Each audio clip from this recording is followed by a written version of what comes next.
Welcome to this week's Treasury Career Corner podcast, where I interview Treasury professionals about their Treasury careers. Each and every week, I talk to them about how they've built their careers, where they are now, where they see both themselves and the Treasury profession going to next. Let's get on with the show. This week's show, delighted to be joined by Amanda Schreiber, Senior Treasury Manager at Tipalti. Tipalti is the only global payables automation solution to streamline all phases of the AP and payment management workflow in one holistic cloud platform. We're going to go back to the beginning of her career, how she first started in finance, and then she discovered the world, that wonderful world that is Treasury, that is our world. So, Amanda, over to you. Take us back to, well, back in the day, if you like. Well, actually, more how you graduated, because obviously then business administration. Over to you. Thanks for having me on today, Mike. I graduated in 2010, right after the financial crisis and everything. So being a finance major was not the best thing at the time. So I ended up going into accounting. It was pretty tough just with interviews. I remember some of the different banks, departments were demolished. No one was in the office. It was just layoffs all around. And so I ended up cold calling and emailing my alumni network and got an interview at Broadcom to do accounting and kind of a T&E credit card corporate administration with that to get my foot in the door, and, worked with AP doing payment processing and all of that. And just listeners, just jump in there, Amanda. You and I will know all these companies. I know a lot of these US corporates, but Broadcom, can you explain who they are, what they do? So they're a semiconductor company, make chips for, cell phones, everything pretty much. There's a chip in most things, which I guess more people found out about semiconductors with the car chip shortage and everything in the last couple of years. But they're a global company, big footprint. There's a lot to learn there. So I was really fortunate with that. They're based out of California, offices all over. Big with Asia, APAC, and all of those. So it's a round-the-clock operation. So you went in there just in a started in an accounting role. Did that then give you an intro to Treasury, or how did you find out about Treasury whilst you were there? Yeah, so I worked with Treasury when I was helping on the corporate card side. We were doing an RFP for a T&E card, and Treasury was part of that. And also with the AP side, working with Treasury on funding. And then later, I moved to accounting to do intercompany accounting, and that was also close with Treasury on that side, just because of the currencies and different, tax issues and all of that. So you got to meet a lot of different groups and work with them closely. And then from there, Treasury opened up spot for me. And since then, I've just been in Treasury. Treasury then, Broadcom, global, obviously based in California. What was it like? What was the structure there? For the Treasury Department, it was pretty lean. I'm used to, smaller Treasury departments, but the country controllers had Treasury too. They would do some of the, the payments and relationship management with some of the banks. We had kind of the overall relationship management there, but it was a lean team. I think we were about 3.5 people. We always count half for some, where a treasurer that had multiple hats, so investor relations and all of that. So he would count himself as a half sometimes. And talk me through, how did the role develop? As you say, you come in at a tough time, 2010. I remember that it was actually quite an interesting one. When we were in, I've been a treasurer for 20 plus years, but we've been going by that stage 8 years. And I more or less remember that time. It was post subprime crisis. We were still, it was an interesting time. I remember seeing a colleague at the time and just looking at usually you have all your jobs on the board and, working through them, this interview, this, and suddenly the board got smaller and smaller. You're thinking, where did all the jobs go? And it's it was a tough time in the market. What was it like for you, Treasury wise? It was very tough. I mean, I went into accounting. Accounting is always a good one to go into. It seems like there's always a need for accountants. And I think it's a good background to have to go into Treasury to know some of that. It's important on that side. But, I was lucky to find a company that was already strong in the market, and that piece of safety, the safety net with that was good. But as I've grown, I have seen, Treasury change slightly, but I think it's the fortunate part of having a company like that is that you can, work with different groups and decide if you like Treasury and They teach you what they're doing, or you can help out with anything, even on the tax side or FP&A. And I think that's important. And it was for me to get into Treasury and decide if I liked it. I can't just jump all in and decide to go to something else. Sometimes you like it and you want to learn more. And Treasury's evolved in that way that you're touching multiple things. It's not just cash management anymore. It's not just core Treasury. You're looking at different groups. You're working with AP, purchasing, tax, FP&A, the product side, marketing, sales, all of them to see what they have, what they're doing, what they need, how can you make it more efficient for them, even the whole company traveling, like the spend and keeping, the cards going so that they could get back and forth and making sure that you're taking kind of a customer relationship side, you're taking care of that piece. And it's not as much just working with banks anymore, which is. And when you say you're doing all that, you're busy in your day job as well. And again, you and I just spoke before this podcast. I had a really great interview. I was being interviewed on this podcast about FP&A and the intersection of Treasury. And I was talking about, they said, how does he get involved in Treasury? And I said, well, have a coffee, talk to people, get to know them and things. You're busy with your day job in Treasury. How did you make time for it? Or how do you make time for it yourself to meet, other people and not just have Treasury in its ivory tower sort of thing? Yeah, I think it's important to ask questions and talk to people, and it's a little bit harder if you're remote, but it's, you could also send an email and say, I'd like to know more about this. Can you tell me, can you explain this? And open that opportunity for dialogue, because I think it's important, especially the FP&A side. If you are close to them on the forecast and close on what they're hearing from, each business unit or any side that they're managing, and the communication line's open, you could be more effective at your job, just because you're then, if you're forecasting cash flow or even unexpected payments, that's a big one for me. If you have like unexpected office costs, build outs, construction, any of that they know because of their communication lines with that group, they'll let me know, and I could keep that cash cushion for that. I don't want to ever end up in the spot where I am having to sell off something or a rush to get some cash in to pay for that. I think it also makes your job easier. So if it takes an hour out of your day or week just to have a conversation, but it saves you, a 3-hour, 4-hour long fire drill of running around trying to figure something out or cover for this unexpected payment. I think it helps build long-term. And then there's the trust factor. And it's good just to have a communication line, a relationship with your coworkers that they trust you. They'll tell you what's going on, or they ask for help. And then you could ask for help if you're stuck on something. Talk us through then doing well in Treasury there, but then the move on to ICU medical and things. So talk us through that. Yeah, that was actually an interesting one. So ICU medical they didn't have a Treasury department before, and they were in the middle of acquisition, a spinoff from Pfizer that was going to double, triple in size from that. I guess for that one, without a Treasury department and the acquisition, it would have been pretty hard to manage. So I came in to create policies and look at, different procedures, help with the acquisition side and the integration.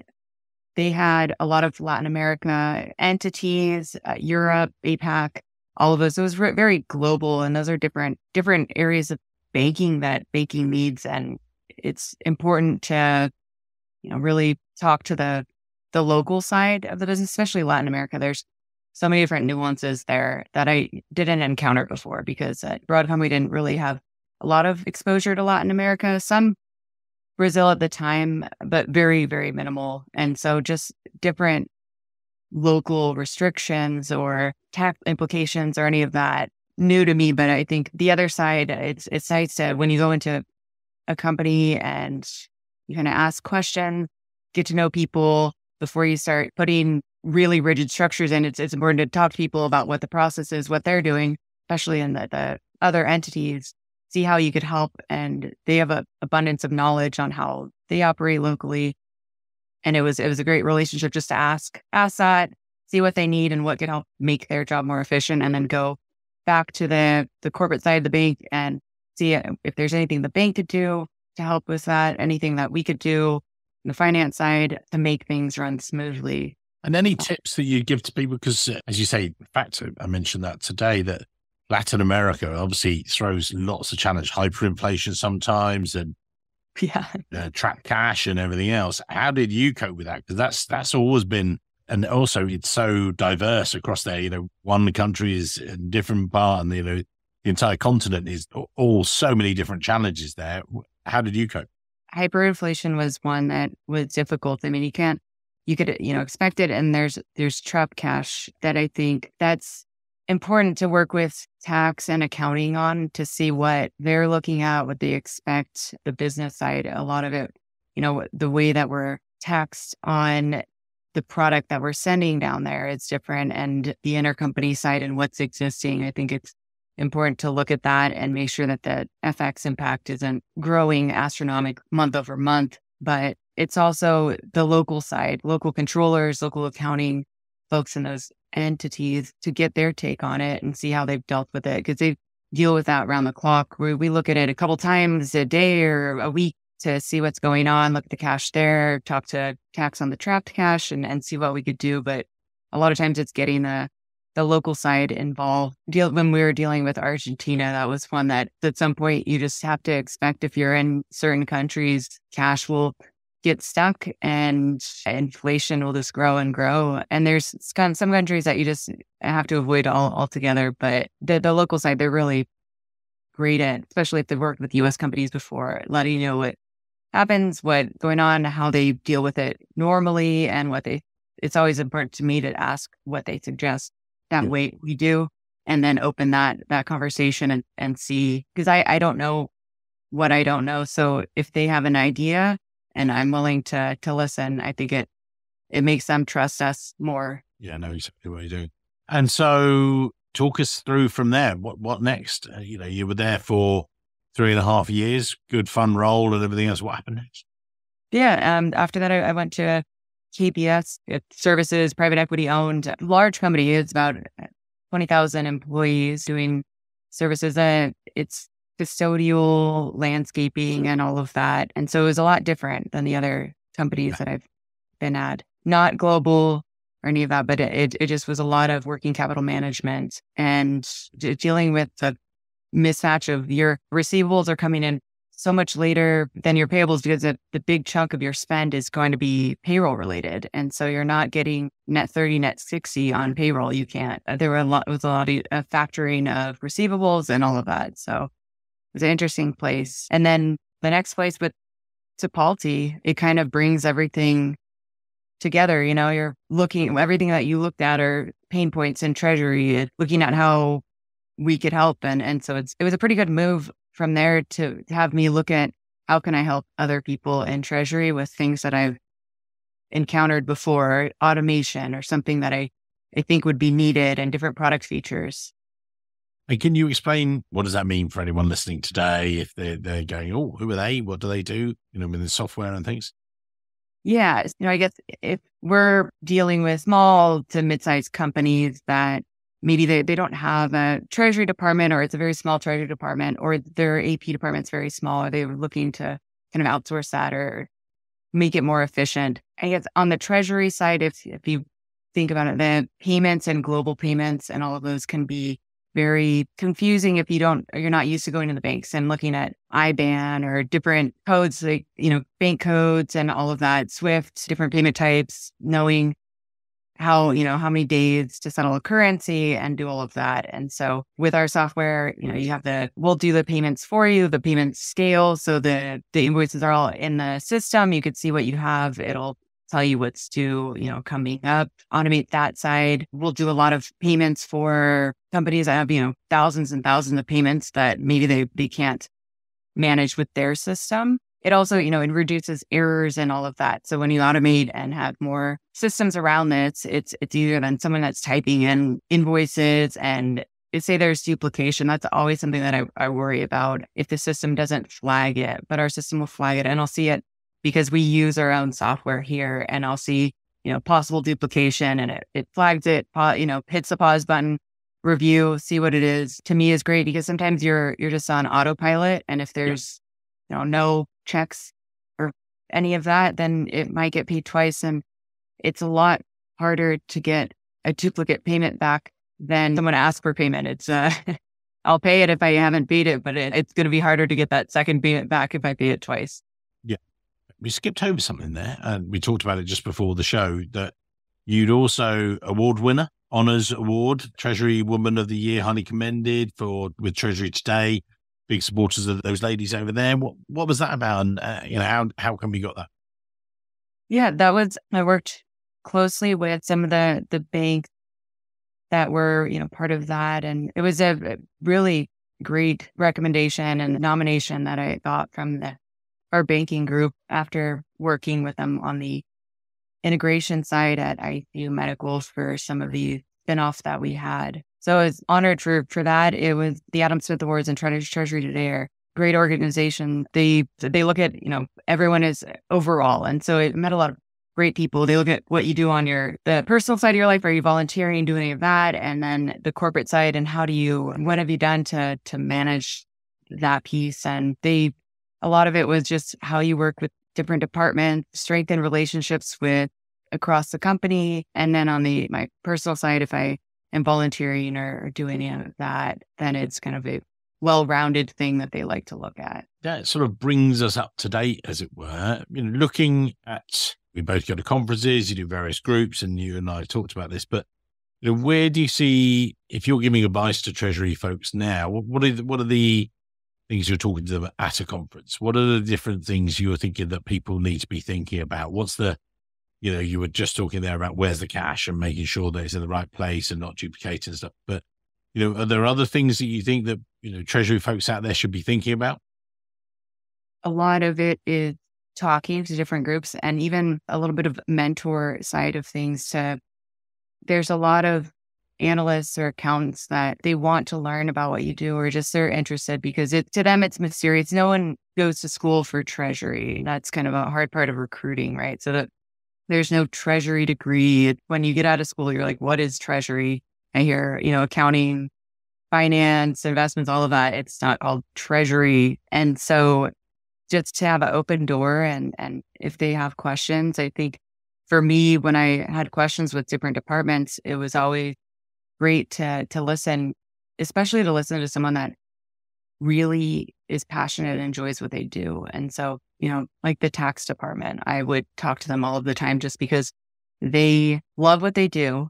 They're good at it, and they could explain, what they look at and how you can help. And so if I can learn a little bit about that, I could help with, the way I'm doing my job and make it better. But it also is important to have, analysts come in that say even from the accounting side or any side of the business or even new to teach them about treasury and the different relationships within the company to manage and to work with. I think that it's important to have that open door just to get more people in, because now when I'm seeing it, it's hard to find entry level treasury people. And then it's mostly higher level that they're looking for, but it's hard if you're doing the job without some help on that side. And I think it's important to have people coming up and learning about it and getting excited. And other areas you think that people should be thinking about? I mean, we're doing conferences, as I said, I'll be over in San Diego later this year talking about hybrid working and things.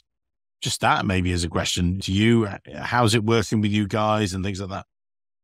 Yeah, I think it's great. It's always a flight away if I need to go into the office. I'm remote now and I'll go up occasionally, and it's great to meet people. I guess with the years of COVID, I got used to it. And so I have my setup and everything that I need, multiple monitors and all that it's comfortable for me. But it's also important to meet people in person and see. And at conferences too, I think some of the hybrid working, some companies have a very strict rule that it needs to be, you're in the office this many times and you're here from these hours to these hours. And even before COVID, I always would say, if you're, Monday to Friday, 9 to 5, and I see right out the door at 5 o'clock, it's either you were twiddling your thumbs for a little bit of time waiting for 5 o'clock, or you were in the middle of something and it's 5 o'clock. And so you dropped it and didn't finish your thought on it. And you'll, shut down your computer, ran out the door, and you'll finish it tomorrow, which isn't very efficient. You're probably lost track of what you were, on a roll with. And the other one is a waste of time for the person that if they're sitting around waiting for 5 o'clock, it's always, I guess, my side, especially with global companies, you're working sometimes odd hours, you work, the trust that you're doing your work and you're getting it done. I think that that's more of the hybrid that I think of, is that if you go in the office for the relationship side and see people in person and meet them, it's important. But at the same time, on the remote side, when even if it is hybrid, the couple days they're remote, you just have to trust that they're getting their work done, and that, not micromanaging them. And if they want, clock out at 4 some days, that's great. If they got their work done, that's perfect. Yeah, it's an interesting one. We as a team, both Craig and myself and Katie, we recently did a webinar just about this. We've got some worksheets if people want them. We'll put maybe a link to it in the show notes, where we talked about the return to the office, hybrid working, which is what I'm going to be talking about in San Diego when I'm over later this year. But then also we were, trying to give some encouragement, trying to give some advice to people how to get the most out of your teams, that are either 100% in person or that are 100% remote, or the blended team, if you like, in between, how to make it work efficiently. Because, it is a challenge, isn't it? 10 years ago, it'd be like, really flexible working, go away. Now it's here, full stop. Get used to it and work with it. Especially with cell phones and the way things move quickly and everyone's connected all of the time. It's important to be flexible. And if I could answer an email at 5 a.m. and help someone get an answer quickly and not have them wait until 9 o'clock, then I'll do that. Or, a little flexibility to get things going, especially in an international company. I think that's important on that side. But you saw it with, I guess, some of the bank runs, that things happen so quickly. People are on their phones doing things quickly. You could even, most of the banking apps have something on the phone. You could process wires remotely or from, vacation if you need to, if there's no coverage. And so I think there's a lot of flexibility today. And some level, you have to just trust that people are responsible getting things done. I think on the other side too, is if your team is fairly new or a junior team, that it's important to be in person and make sure that they ask questions and they have some guidance there. I think that's the flip side of things. Of if you were hybrid, it's also letting them know that the door's open, even if you're remote and it's just a Zoom call or a Slack away, that you could ask questions and feel like you're in person, but that open door policy, and to let them know that it's okay to ask these questions. You'd rather have them ask it than to not, and then maybe there's a mess to clean up later because there was a mistake. Yeah. And any ways that you've encouraged that yourself? That open door policy type thing, particularly if you are remote and things? Yeah. So I usually, if someone has questions, I'd say book it and then we'll go on Zoom. And even, yesterday I was on, I think about a 2.5 hour long Zoom, just looking through reports with people, trying to help build reports on the bank sites if they needed. And if they have questions while I'm doing that and looking through the bank portal, then can ask. And it's a less formal thing to do, and just helping see what I could help with on the accounting side for them, especially around month end, just to make things more efficient. And so it's always, I'll have my camera on if anyone needs, they know to call and just ask, and they'll Zoom with me for a while. And if I'm up in the office, then it's usually trying to block off my calendar just to leave time for in-person meeting. Cool. And we're going to put your LinkedIn details in the show notes. I know that's going to take off and things like that. But if we look at giving some takeaway advice for people today, if you're the junior stages of your career and, maybe reflecting back for yourself, what would you say to those guys? And we're listened to by a range of people right the way across, or globally, but also particularly across the US. If you're more at the mid-level stages as a treasury manager or later stages as a treasurer, what advice are you going to give to those people? Yeah, I think it's really building relationships the most important, and keeping some flexibility and just understanding that you hold this knowledge of the treasury. People are probably interested in it. And if you're communicating and let them know they could ask questions, it could help make things easier on your side, make the job more efficient. And then maybe later down the line too, with the junior side, if you're looking for an analyst, there might be someone interested after talking to you and thinking, I want to learn more from that person. It helps on that side. I think too, for me, it's always important just to talk to different departments too, and just ask people, what they do, what it is I could help with, what they like. And people are always willing to talk about their jobs and what they do. And I think they don't get asked enough. And so when they are asked, they'll talk for a while, which I could talk about semiconductors for a lot longer than I ever thought I could, just because I talked to the engineers, and it was very interesting to hear what they were doing and how long chip cycles are and different pieces like that, that it helps you describe the business too. And it just builds relationships that you wouldn't ever cross into different functions like engineering. And at the same time, if you're talking to them, they might know someone at a different company or, similar industry that could help with some questions you have. Like if there's someone in Treasury at a similar company that they know a friend that works in, that finance department or any of that, because a lot of times it's a very small world in an industry. It's a very small world in Treasury, which is important to network at a lot of these conferences and events, because you see the same people over and over every year. AFB, you'll see people, and it's nice to see them again in person and at all of these events, but it's a very small world. And so I think creating those relationships is important, and that opens up that network that if you have questions, there's, even with the SVB piece of things, when that happened, no one knew what to do. And it was just open up your network, ask people, what are you doing to manage this? What are you doing? Like it's a trickle effect too. It wasn't just SVB, it's other banks. And you're now looking at your counterparty risk. You're looking at different relationships you have, deposits, your concentration. What is everyone doing? And FDIC popped up more than I wanted to hear about FDIC limits, and asking what structures there are out there to manage that. And Google is one piece. It's not really tailored to Treasury questions. You try to Google a banking question, and it's usually on the consumer side, not on the corporate side. But if you have that network, it's a lot better than any Google search you can do. And it's more efficient and effective. And as you say, that's very time bound as well, that, when you get such a crisis like Silicon Valley Bank happening, and it's not stopping. It's there, boom, it's straight away. I remember, again, funny enough, everywhere in the UK it closed. It was sort of 6:30 at night.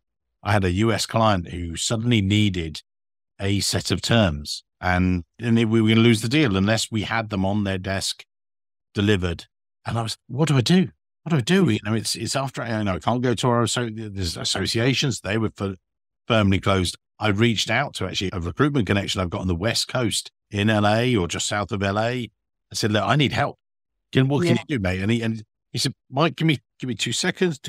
Boom, ping into my inbox, arrived their set of terms and conditions. And he said, hope these help. I'm like, this is incredible. And we become even better friends from then, but we were mates before, but it was just like, oh, thanks. He said, well, no, and we now start to do some more stuff together because access to this free network. Again, when I was talking to Chicago a couple of weeks ago, that people were saying, oh, what about this? And I'm not looking for a job. No, I don't care whether you're looking for a job. It's a great thing, particularly in Treasury. This network is, as the lovely Leanne Perkins says, your network is your net worth.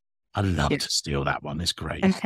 but it's true. And you said that before as well, haven't you? Yeah, it's great too, because like in that instance, you'll always remember with this, SVB going under, what problem you had and who you asked and who helped you and made that impact, or who you were with. Like it's something that you remember from there on, and that person made an impact on you, helped you out. It was positive, and that strengthened your relationship. I think that's important. And if you didn't have that network, it would be different, but it really does strengthen a lot about you. And even if you're not looking for a job, it doesn't matter. You don't go to AFP to look for a job. You're looking for ideas, different communication. You're talking about what other people are doing, and you might not know that you have not a problem, but some kind of, there's more efficient ways to do something, or there's some solution to something that you didn't think was a problem. It's just you've managed and dealt with something that's not efficient, or there's a system maybe, or a process, or different ways to do it. But if you talk to people and they say, oh, I have this great new tool that I use and it's cut down my work on this, and I could look at other more important value add areas, that's great. It's not about getting another job. I think I just cut down a couple hours on my week. Yeah. Amazing. Amanda, amazing to chat to you. Thank you for your time today. As I say, look forward to seeing you later this year at AFP and being over there. And it's just been great to catch up. And thank you very much for your time today. You're a superstar. Yeah, thank you, Mike. Thanks for inviting me on. Looking forward to San Diego too. It should be it's a great place to have the conference. Looking forward to the in-person meet. Finally. Thank you. Yeah, thanks, Mike. Hello, Treasury professionals. Before you dive into the next episode, could you please help me continue to grow the world's only global Treasury salary survey? That's right, our one. We run the results quarterly, so you know your compensation is constantly benchmarked against the market and your peer group each and every 3 months. It's amazing, isn't it?